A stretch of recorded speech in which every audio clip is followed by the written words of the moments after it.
Do you know the weaknesses in your own drawings? For me, it's...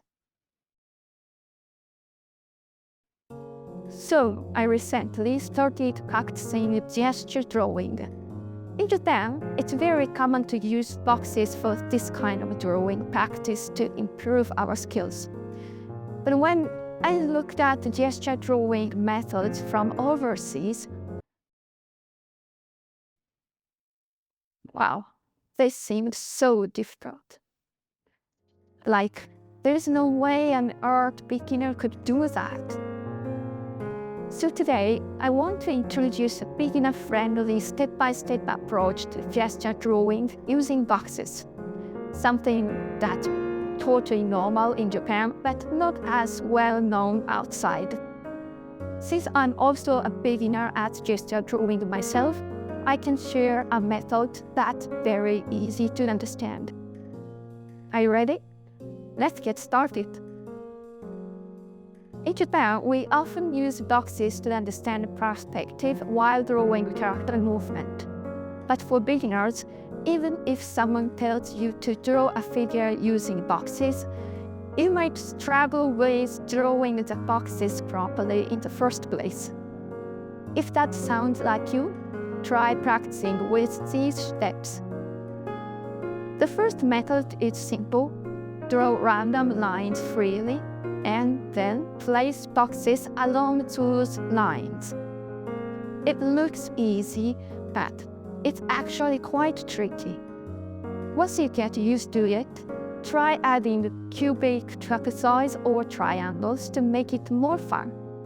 You can even start with straight lines, horizontal, diagonal, vertical, or even heart-shaped lines for a challenge. The second method is a well-known practice technique, at least in Japan.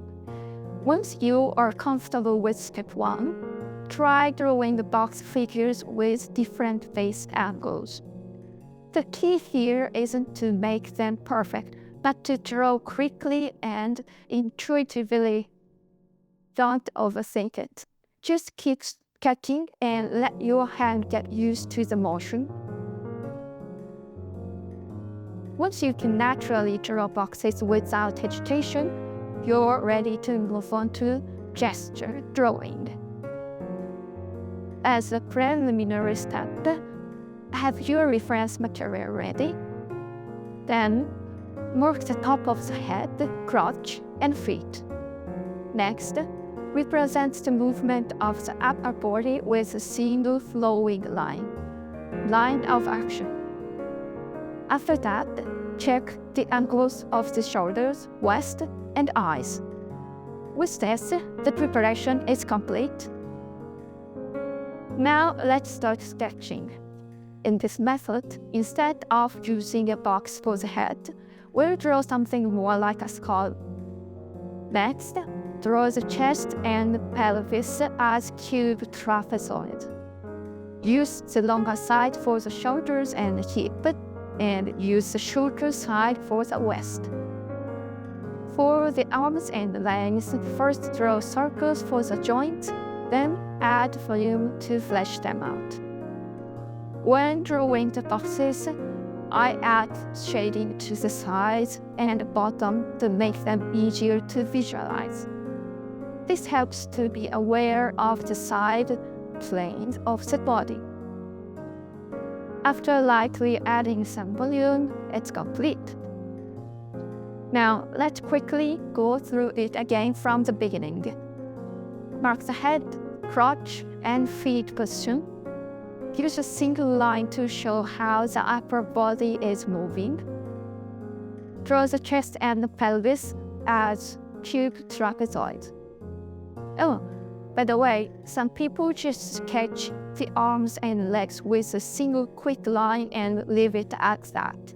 But I think it works for experienced artists. If you're a beginner, it's better to take the time to draw them properly. Also, after I finish drawing, I sometimes check how far off my sketch is from the original reference. When it matches up perfectly, It feels so satisfying. Pros and cons of this method.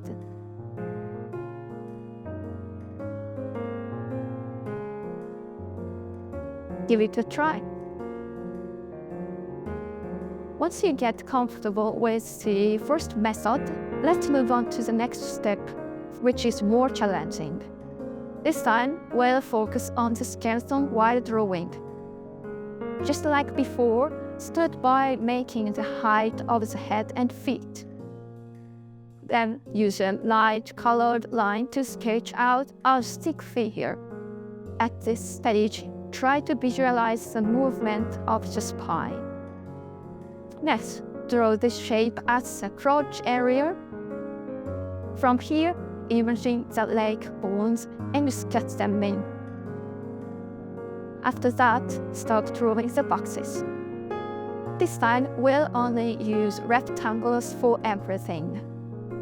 For the chest, split the box in the middle.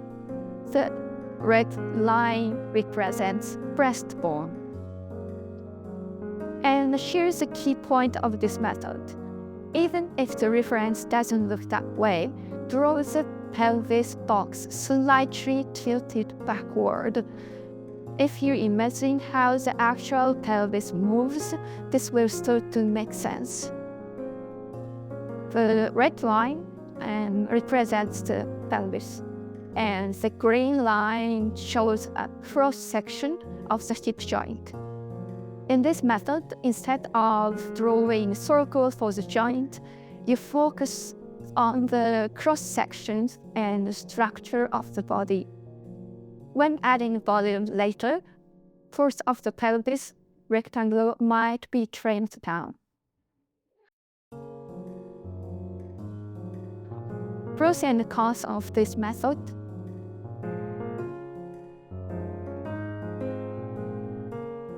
Give it a try.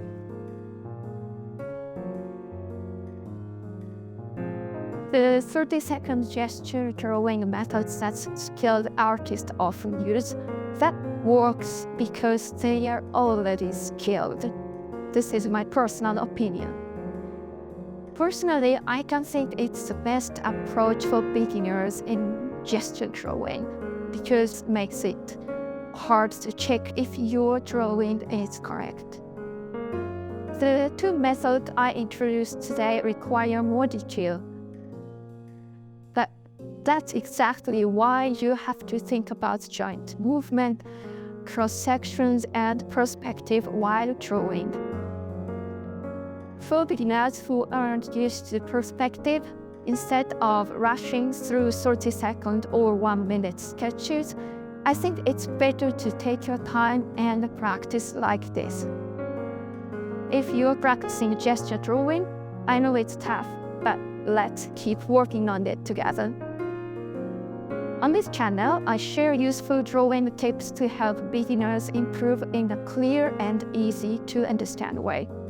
So don't forget to subscribe, leave a like, and drop a comment. Thank you for watching until the end. Hope you have an amazing time drawing.